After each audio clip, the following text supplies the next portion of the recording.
خلق الإنسان علمه البيان.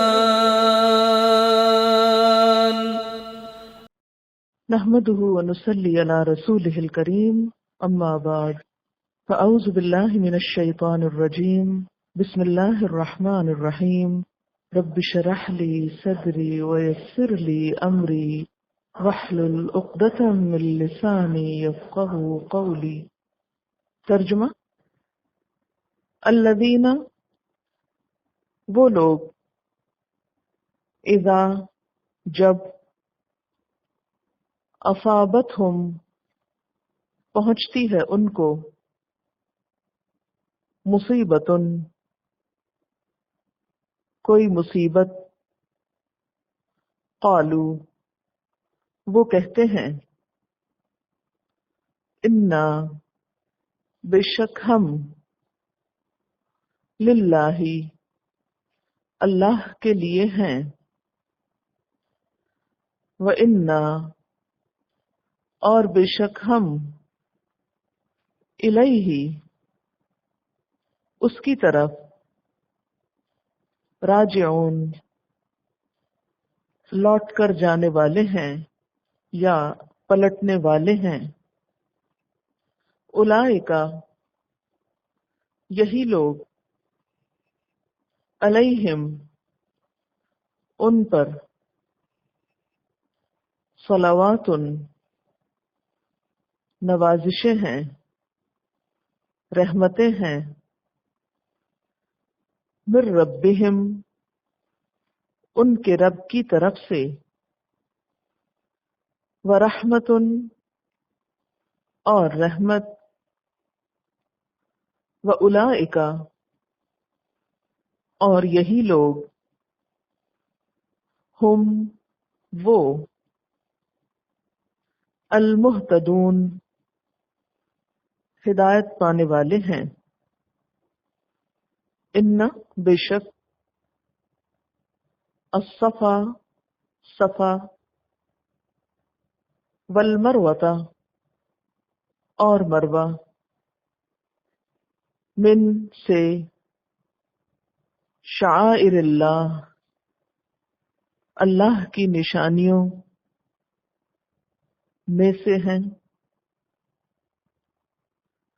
فمن، تو جو کوئی، حج، حج کرے، البیت، بیت اللہ کا، او، یا، اعتمر، عمرہ کرے، فلا، تو نہیں، جناح، کوئی گناہ، علیہ، اوپر اس کے، ان، کہ، یطوف، وہ طواف کرے، بہما، ان دونوں کا، ومن، اور جو کوئی، تطوع، خوشی سے کرے،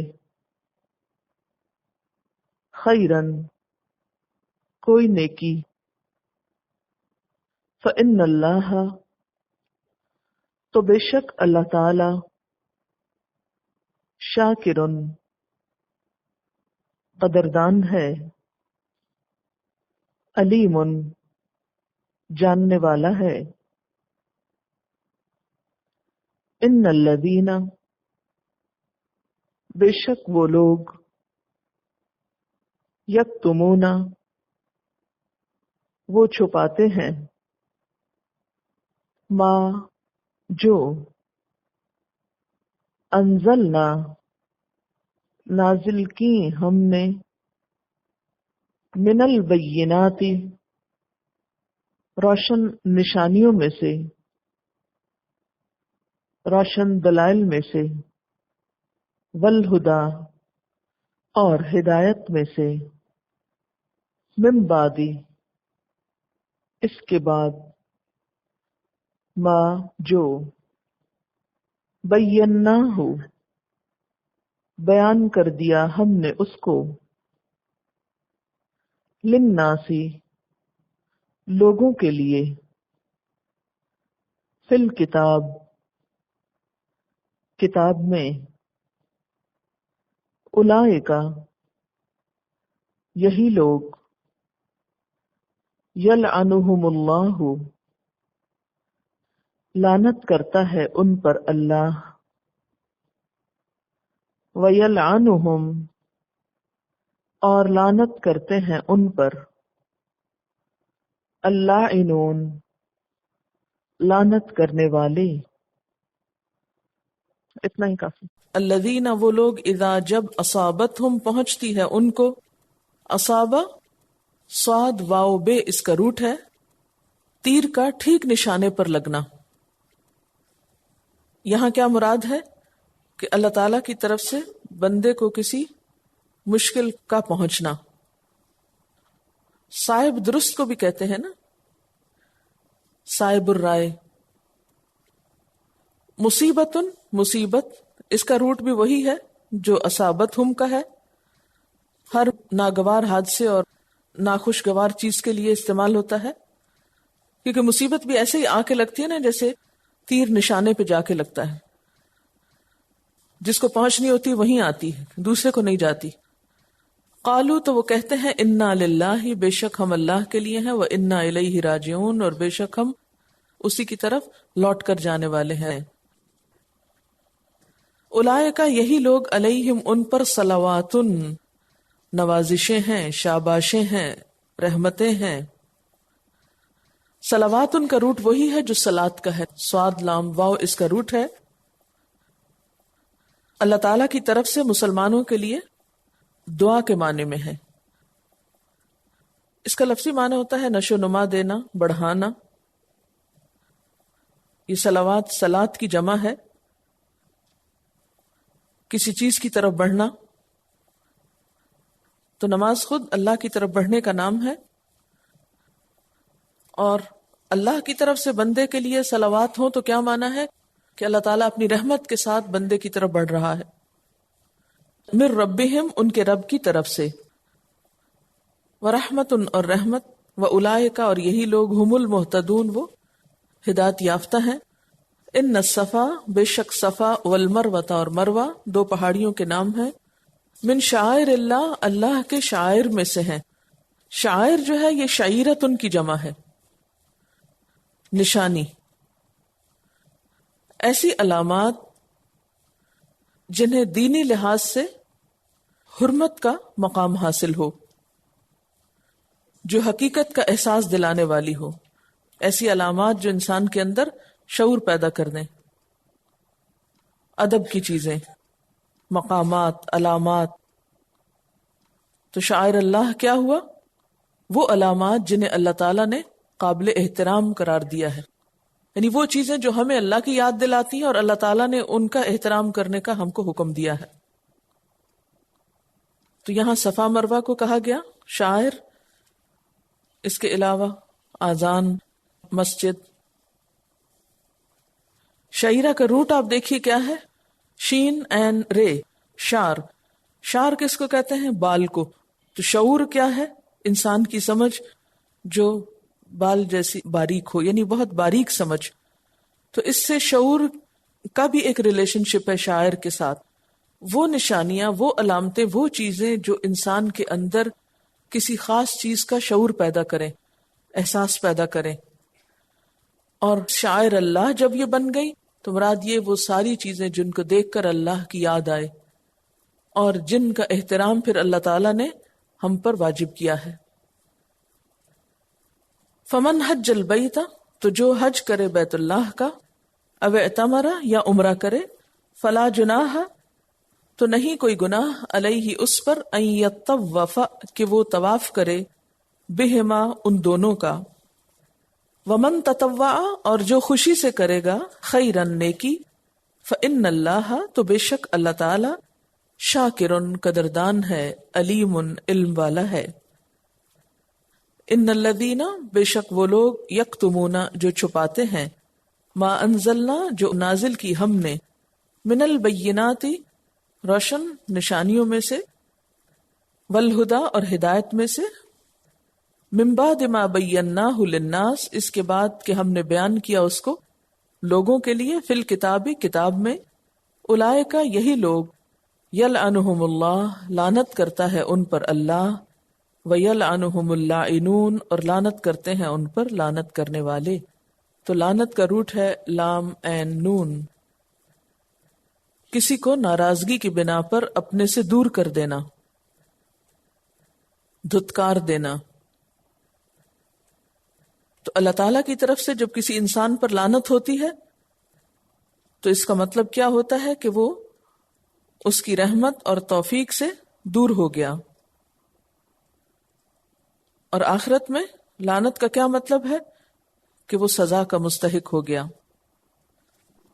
تفسیر الذین اذا اصابتهم مصیبۃ قالوا انا للہ وانا الیہ راجعون. کون ہیں یہ صابرین؟ وہ لوگ جب انہیں کوئی مصیبت آتی، کوئی بھی تکلیف پہنچتی ہے تو اس پر وہ کیا کہتے ہیں؟ انا للہ وانا الیہ راجعون.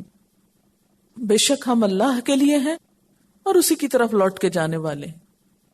اگر کوئی چیز چلی گئی ہے، کوئی چیز کم ہو گئی ہے تو ہم بھی دنیا میں بیٹھے نہیں رہیں گے، ہم بھی واپس جانے والے.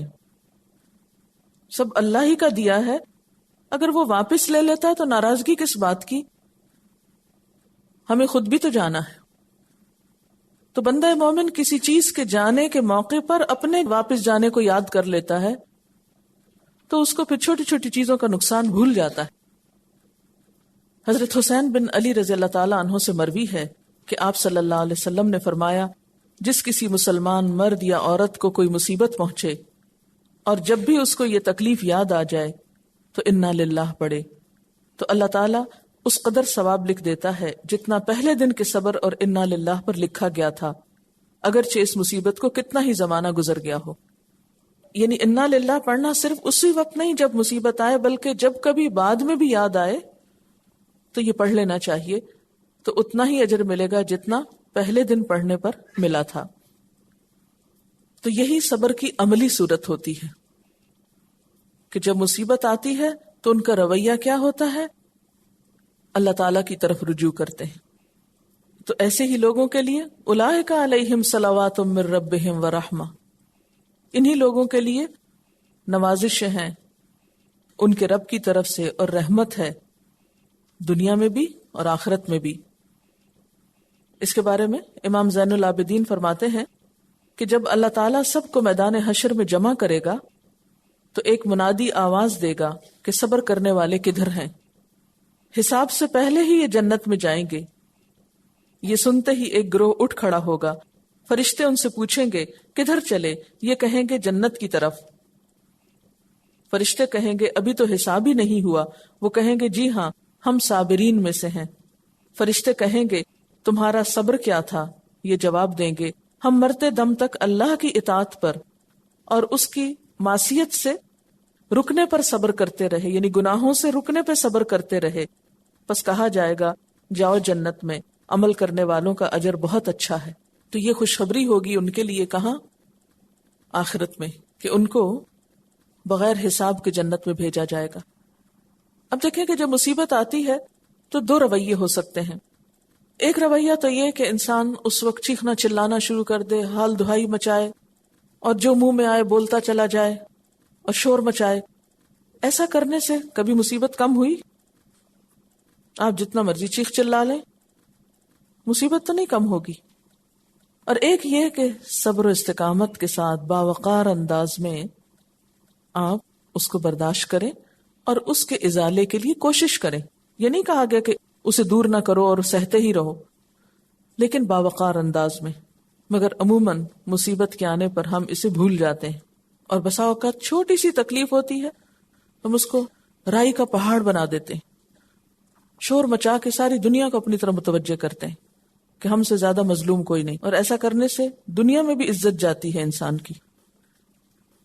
اور پھر آخرت میں بھی وہ بشارت جو صبر کرنے والوں کے لیے وہ بھی چلی جائے گی، اور مصیبت جب تک رہنی ہے اس نے رہنا ہے، تو نہ ادھر کے رہے نہ ادھر کے رہے، کچھ بھی ہاتھ نہ آیا، تو اس سے بڑی ناکامی کیا ہے؟ لیکن اس کے برعکس جو مصیبت کے وقت انا للہ و انا الیہ راجعون کہیں، ان پہ رب کی رحمتیں ہوتی ہیں، نوازشیں ہوتی ہیں، اور یہی لوگ ہدایت یافتہ ہیں۔ اب آپ دیکھیے کہ مصیبت پر صبر کا تعلق کس سے جوڑا گیا؟ ہدایت سے۔ کسی کے ہدایت یافتہ ہونے کی نشانی کیا ہے، علامت کیا ہے؟ کہ اس کا رویہ دیکھو، جب اس پہ کوئی مصیبت آتی ہے، پریشانی آتی ہے تو وہ کیا کرتا ہے۔ کیونکہ اچھے وقت میں تو سب خوش اخلاقی برتتے ہیں، اچھے وقت میں تو سب اچھے نظر آتے ہیں، لیکن جب کسی کو تکلیف پہنچتی ہے پھر کوئی اچھا نظر آئے تو وہ دراصل اچھا ہونا ہے۔ ان الصفا والمروہ من شعائر اللہ، صفا مروہ اللہ کی نشانیوں میں سے۔ قریب کی مثال دی گئی کیونکہ پیچھے خانہ کعبہ کی تبدیلی کی بات ہے، حضرت ابراہیم کی قربانیوں کا ذکر ہے، امت مسلمہ کا کردار ہے، اور امت مسلمہ کو ذمہ داریاں ادا کرتے ہوئے جن مشکلات کا سامنا ہو سکتا ہے ان کا ذکر ہے۔ پھر صبر کے لیے ایک بہترین مثال دی گئی۔ صفا مروہ کیا ہے؟ خانہ کعبہ کے قریب 2 پہاڑیاں ہیں۔ جب حضرت ابراہیم علیہ السلام اللہ کے حکم سے اپنی بیوی اور بچے کو مکہ میں چھوڑ کے واپس چلے گئے، اور تھوڑا سا جو پانی اور کھجور ساتھ تھی وہ ختم ہو گئی، حضرت اسماعیل علیہ السلام اس وقت ابھی بہت چھوٹے تھے، مکہ کا موسم شدید گرم ہوتا ہے، پانی ختم ہوا تو آس پاس کہیں کوئی پانی کا نام و نشان نہ تھا، کوئی آبادی نہ تھی، تو پیاس کی وجہ سے رونے لگے۔ تو ماں کی ممتا تڑپ اٹھی، حضرت ہاجرہ پانی کی تلاش میں پہاڑی پہ چڑھ گئی، اوپر چڑھ کے آس پاس دیکھا دائیں بائیں کہیں کوئی پانی نظر نہ آیا، نیچے اتری اور دوڑتے دوڑتے دوسری طرف دوسری پہاڑی پہ جا چڑھی، وہاں چڑھ کے دیکھا دائیں بائیں کوئی انسان نہیں، کوئی پرندہ نہیں، کوئی پانی نہیں، کوئی جاندار نہیں، خالی صحرا ہے۔ پھر پریشان حال ماں نیچے اتری اور دوڑتے ہوئے دوسری پہاڑی پہ جا چڑھی، اور کہا جاتا ہے کہ اسی طرح جب 7ویں دفعہ مکمل ہوئی تو حضرت اسماعیل علیہ السلام پیاس کی شدت سے پاؤں رگڑ رہے تھے تو انہی پاؤں کے نیچے سے پانی نکل آیا۔ اسے دیکھ کر حضرت ہاجرہ خوش ہو گئی، اور پانی چونکہ بہنے لگا تو کہنے لگی زم زم، رک جا رک جا، کیونکہ بہہ کے چلا گیا کہیں تو ختم ہو جائے گا، رک جا۔ تو اس پر وہ پانی رک گیا۔ اور پھر اس کے بعد کیا ہوا کہ اللہ تعالیٰ نے اس قربانی کو اس طرح قبول کیا کہ وہ پانی بھی آج تک ٹھہرا ہوا ہے، اور وہ صفا مروہ کی پہاڑیاں بھی سب حج پہ جانے والوں کے لیے اس کعبے کا طواف کرنے کے بعد عمرے اور حج کا ایک اہم ترین حصہ بنا دیا گیا۔ تو اس سے یہ بات پتہ چلتی ہے کہ جب اللہ کا کوئی بندہ اللہ کی خاطر قربانی کرتا ہے، مشکل کے آنے پہ صبر کرتا ہے، اور مشکل کے ازالے کے لیے کوشش تو کرتا ہے مگر اللہ سے شکایت نہیں کرتا، تو اللہ تعالیٰ اس کے قدموں کے نیچے ریگستان اور بیابان میں بھی پانی کے چشمے جاری کر دیتا ہے، اور ان کے اس عمل کو اتنا محبوب قرار دیتا ہے کہ رہتی دنیا تک جو بھی اس گھر میں کوئی جائے تو اس کے لیے لازم ہے کہ وہ اس عورت کی سنت میں صفا اور مروہ کا طواف کرے۔ حضرت ابراہیم علیہ السلام نے جس پتھر پر کھڑے ہو کر گھر بنایا تھا اللہ کا، ان قدموں کے نشان کو بھی اللہ تعالیٰ نے پسندیدہ قرار دیا اور ایک نشانی بنا دیا۔ حضرت ہاجرہ جن پہاڑیوں پہ چڑھ رہی تھی تو ان کو بھی ایک سنت بنا دیا۔ حضرت اسماعیل جہاں پاؤں رگڑ رہے تھے تو ان کے پاؤں کے نیچے سے بھی چشمہ نکال دیا۔ تو اس سے آپ اندازہ لگا سکتے ہیں کہ بشر الصابرین کا مطلب کیا ہے۔ صبر کرنے والوں کے لیے بشارت ہے، خوشخبری ہے، دنیا میں بھی اللہ تعالیٰ دکھا دیتا ہے تم میری خاطر قربانی کر کے تو دیکھو، صبر کر کے تو دیکھو، پھر دیکھو کہ میں تمہیں دنیا میں بھی کیسی عظمت دیتا ہوں، دنیا میں بھی کتنی نعمتوں سے نوازتا ہوں۔ اور پھر اسی پانی کے اوپر پرندے آئے، اور ان پرندوں کو دیکھ کر قافلے آئے، اور پھر اس طرح یہ گھر آباد ہوا، وہ گھر پھر مثابۃ للناس بن گیا۔ تو یہاں یہ بتایا جا رہا ہے کہ ان الصفا والمروۃ من شعائر اللہ، اللہ نے ان 2 پہاڑیوں کو اپنی نشانیاں قرار دیا، وہ اللہ کی یاد دلانے والی علامتیں بن گئیں۔ شاعر کس کو کہتے ہیں؟ وہ جگہ، وہ چیز، وہ علامت جسے دیکھ کر اللہ کی یاد آئے۔ شعور پیدا کرتی ہیں نا، ہمارے اندر احساس جگاتی ہیں اللہ کی محبت کا اور اللہ کی خاطر قربانی کرنے کا. تو اللہ تعالیٰ نے بھی اس کا ہمیں احترام کرنے کو کہا. حالانکہ کیا تھا ان پہاڑیوں میں؟ تو پہاڑیاں ہی تھیں، ایک عورت ان پہ چڑھ کے دوڑی تھی. تو اس سے ایک اور بات پتہ چلتی ہے کہ اللہ تعالیٰ کسی کی بھی قربانی ضائع نہیں کرتا، خواہ وہ مرد ہو یا عورت ہو، کوئی ڈسکریمنیشن نہیں. دین کے کام میں، اللہ تعالیٰ کے دین کو پھیلانے میں، جس طرح حضرت ہاجرہ نے قربانی کی کہ وہ اپنا گھر بار چھوڑی، شوہر کو چھوڑا اور ایک بیابان میں رہنا گوارا کیا، جہاں نہ کوئی رشتہ دار تھا، نہ کوئی دوست تھا، نہ کوئی مارکیٹ تھی، نہ کوئی گھر تھا، نہ کوئی چھت تھی، نہ خیمہ تھا، کچھ بھی نہیں تھا، نہ پانی تھا، لیکن اللہ کے گھر کو آباد کرنا تھا. تو ان ماں بیٹے سے اس گھر کی آبادی ہونی تھی. تو عورت کا بھی ایک بہت بڑا رول ہے. حالانکہ یہ بھی تو ہو سکتا تھا نا، حضرت ابراہیم علیہ السلام بیوی کو پیچھے چھوڑ جاتے اور باپ بیٹا خود جا کے وہاں بس جاتے، لیکن اللہ تعالیٰ نے عورت کا حصہ بھی تو ڈالنا تھا، کیونکہ امت میں عورت بھی شامل ہے. امت کی خوشحالی اور ترقی اور دین کے کام کو پھیلانے میں عورت کا بھی ایک کردار ہے. اور پھر ساتھ ہی اللہ تعالیٰ نے فرمایا فمن حج البیت، تو جو حج کرے بیت اللہ کا، او اعتمر یا عمرہ کرے، فلا جناح، تو اس پر کوئی گناہ نہیں، ان یطوف بہما، کہ وہ ان دونوں کا طواف کرے، اسے ان دونوں کا طواف کرنا چاہیے. یہاں ایک اور غلط فہمی کا ازالہ بھی کیا گیا. صفا اور مروہ پر کچھ بت رکھے ہوئے تھے. صفا پر اساف اور مروہ پر نائلہ کا بت تھا، اور اہل مدینہ ان دونوں کو نہیں مانتے تھے، وہ منات کے قائل تھے. اب جب یہ مسلمان ہوئے اور ان کو حج کرنے کا خیال آیا تو پھر ان کے اندر جھجک تھی کہ ہم تو پہلے ان پہاڑیوں کے پاس نہیں جاتے تھے، تو کہیں اب اگر ہم صحیح کریں تو ایسا تو نہیں کہ ہمارے اس رواج میں کچھ فرق آئے. اور کچھ مسلمانوں کی اس غلط فہمی کا بھی ازالہ کیا گیا کہ انہوں نے سمجھا کہ شاید یہ جاہلیت کی رسم ہے، کہ مشرکین نے بت رکھے ہوئے تھے اور لوگ ان بتوں کی پوجا کے لیے وہاں جایا کرتے تھے، تو کیا اب وہاں جانا جائز ہے؟ فرمایا کہ نہیں، یہ مشرکین کی یادگار نہیں ہے، یہ حضرت ہاجرہ کی یادگار ہے، اس لیے حج اور عمرے کے موقع پر ان کا طواف ضروری ہے. ومن تطوع، اور جو کوئی خوشی سے کرے، خیرن، کوئی بھی نیکی، فإن اللہ شاکر علیم، تو بے شک اللہ تعالیٰ قدردان ہے، علم والا ہے. تو اس سے کیا پتہ چلتا ہے کہ نیکی صرف وہ نہیں جو کسی آزمائش کے موقع پر صبر ہی کی صورت میں ہو، بلکہ جب کوئی مشکل حالات نہ ہو، کوئی تنگی نہ ہو، کوئی تکلیف نہ ہو، تو اپنے دل کی خوشی سے کوئی بھی جو کام کیا جائے اللہ تعالیٰ اس کی بھی بہت قدر فرماتے ہیں. اور اللہ تعالیٰ اس کو جانتے بھی ہیں کہ میرے کس بندے نے کہاں، کس مقام پر، کس قسم کی کون سی نیکی کی ہے. یعنی بندے کی نیکی اللہ تعالیٰ سے چھپی ہوئی نہیں ہوتی. اس کے بعد فرمایا ان الذین یکتمون ما انزلنا من البینات والہدی. یہاں بنی اسرائیل کے طرز عمل کا ذکر کیا جا رہا ہے کہ انہوں نے خیر اور بھلائی کی باتیں پھیلانے کی بجائے ان کو ایک مخصوص مذہبی طبقے میں مقید کر رکھا تھا، اور باقی دنیا کو تو دور کی بات، اپنے بھی تمام تر لوگوں کو وہ خیر و حق کی بات نہیں بتاتے تھے. تو کیا ہوا کہ لوگوں کو جب خدا کی بات نہیں پتہ چلی، جہالت عام ہوئی، تو بہت سی گمراہی پھیلی، بہت فساد ہوا. اس پر ان کے علماء نے نہ صرف یہ کہ نہ کوئی اصلاح کی کوشش کی، بلکہ اپنی مقبولیت عوام میں برقرار رکھنے کے لیے، اپنا مقام بڑھانے کے لیے، اپنی عزت اور شان کو نمایاں کرنے کے لیے وہ کیا کرتے؟ نمبر ایک، اس علم کو صرف اپنے دائرے تک رکھتے، کیونکہ اگر عوام میں پھیل جائے تو پھر تو عالم اور عوام ان کے درمیان فرق کم ہو جائے گا نا. نمبر دو یہ کہ شروع میں اگر کسی برائی سے کچھ منع بھی کرتے تو آہستہ آہستہ اس پہ خاموشی اختیار کرتے، برائیوں کو دیکھتے اور اس پر انہیں کوئی بھی تکلیف نہ ہوتی. اور نمبر تین یہ کہ پھر وہ لوگوں کی مرضی کے مطابق انہی برائیوں کو فتووں کی شکل میں جائز بھی قرار دیتے، تاکہ لوگوں سے کچھ فائدے حاصل ہو جائیں، جس کا پیچھے ذکر ہو چکا ہے کہ اللہ کی آیات کو معمولی قیمت پر بیچتے ہیں.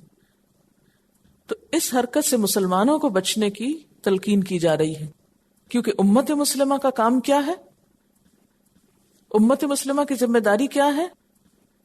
نیکیوں کو عام کرنا، خیر و بھلائی کو لوگوں تک پہنچانا. کذالک جعلناکم امۃ وسطا لتکونوا شہداء علی الناس. ہم نے تم کو امت وسط بنایا تاکہ ساری انسانیت تک حق کا پیغام لے جاؤ. بنی اسرائیل نے تو یہ پیغام بس اپنی ذات تک محدود کر لیا تھا. تم نے ایسا نہیں کرنا، تم نے اسے سب تک پہنچانا ہے. اور جو لوگ اللہ کے کلام کو، اللہ کے پیغام کو، اللہ کے دین کو چھپائیں، اور خاص طور پر اس لیے چھپائیں کہ اگر لوگوں میں زیادہ پھیل گیا تو پھر ہماری وہ شان نہ رہے گی، ہماری اتنی ضرورت نہ رہے گی. کیونکہ ہوتا ہے نا کہ جب بہت لوگ جاہل ہوتے ہیں نا تو وہ چھوٹی چھوٹی بات پر کس کی طرف رجوع کرتے ہیں؟ علماء کی طرف رجوع کرتے ہیں. چھوٹی چھوٹے مسئلے پوچھنے کے لیے بیچارے محتاج ہوتے ہیں علماء کے. تو جب علماء ان کو انڈیپینڈنٹ کر دیں تو پھر کم لوگ ان کی طرف آئیں گے نا. تو اس ڈر سے کہ پھر لوگ ہمارے پاس نہیں آئیں گے، وہ لوگوں تک بات پہنچاتے ہی نہیں تھے. تو اس پر انہیں وارننگ دی جا رہی، ان الذین یکتمون، بے شک وہ لوگ جو چھپا کے رکھتے ہیں، ما انزلنا من البینات والہدی، جو بھی ہم نے نازل کیا ہے روشن دلائل میں سے اور ہدایت کی باتوں میں سے، من بعد ما بیناہ للناس فی الکتاب، اس کے بعد کہ ہم نے اس کو کتاب میں لوگوں کے لیے بیان کیا ہے. یعنی یہ قرآن پاک کی آیات، احکامات، ہدایت کی باتیں، یہ روشن دلائل، یہ زمین و آسمان اور کائنات کی نشانیاں اور ان کا ذکر قرآن میں کس کے لیے ہے؟ بیناہ للناس، بیناہ للناس فی الکتاب، ہم نے اس کو کتاب میں لوگوں کے لیے بیان کیا ہے. لیکن ان کا خیال کیا تھا؟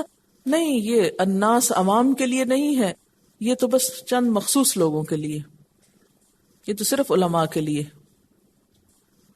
ہر شخص نہیں کتاب پڑھتا، نہ پڑھ سکتا ہے، یہ صرف علماء پڑھا کریں. تو جو لوگ بھی یہ کام کریں کہ علم کو لوگوں تک نہ پہنچائیں بلکہ الٹا چھپائیں، تو ان کے لیے کیا ہے؟ اولئک یلعنہم اللہ، ایسے لوگوں پر اللہ لعنت کرتا ہے. ویلعنہم اللاعنون، اور سارے لعنت کرنے والے ان پہ لعنت کرتے. یہ سارے کون ہیں؟ اس سے مراد ملائکہ بھی ہیں اور زمین پہ چلنے والے سارے جانور. کیونکہ وہ حدیث میں آتا ہے نا کہ جو شخص لوگوں کو خیر کی بات سکھاتا ہے اس کے لیے زمین و آسمان اور ملائکہ، حتیٰ کہ مچھلی پانی میں، پرندے ہوا میں، چیونٹیاں زمین میں دعائے مغفرت کرتے ہیں.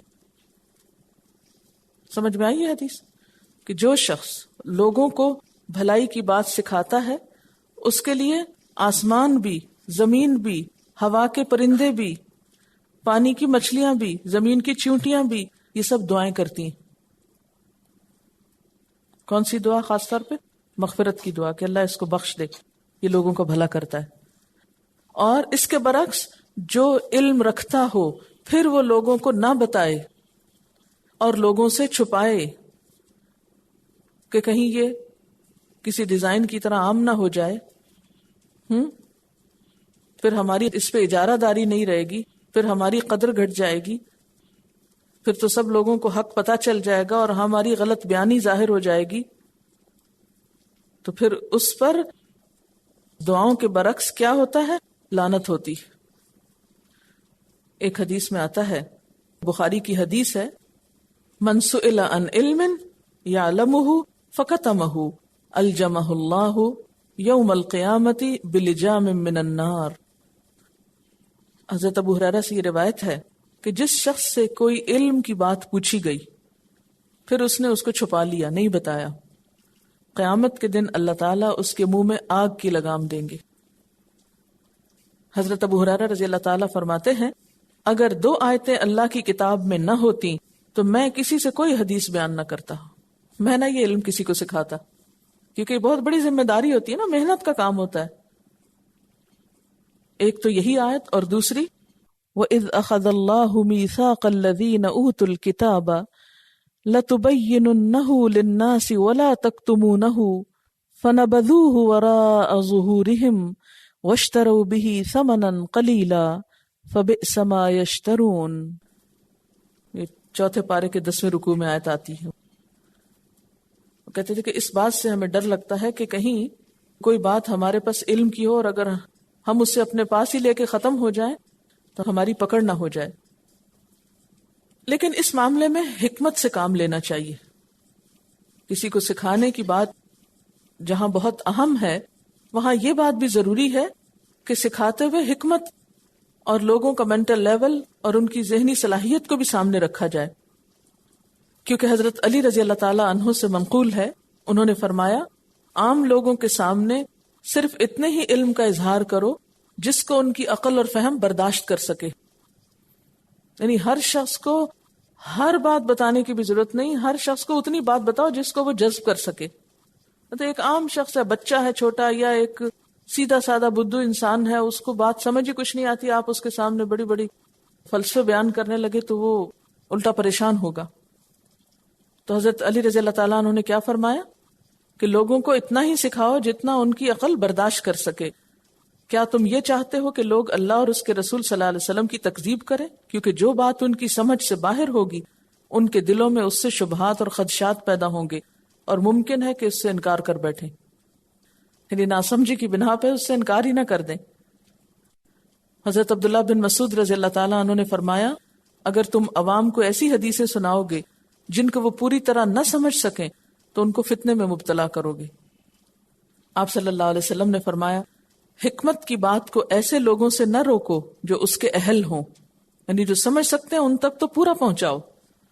اگر تم نے ایسا کیا تو ان لوگوں پر ظلم ہوگا، اور جو اہل نہیں ہیں ان کے سامنے حکمت کی باتیں نہ رکھو کیونکہ اس صورت میں حکمت پر ظلم ہوگا.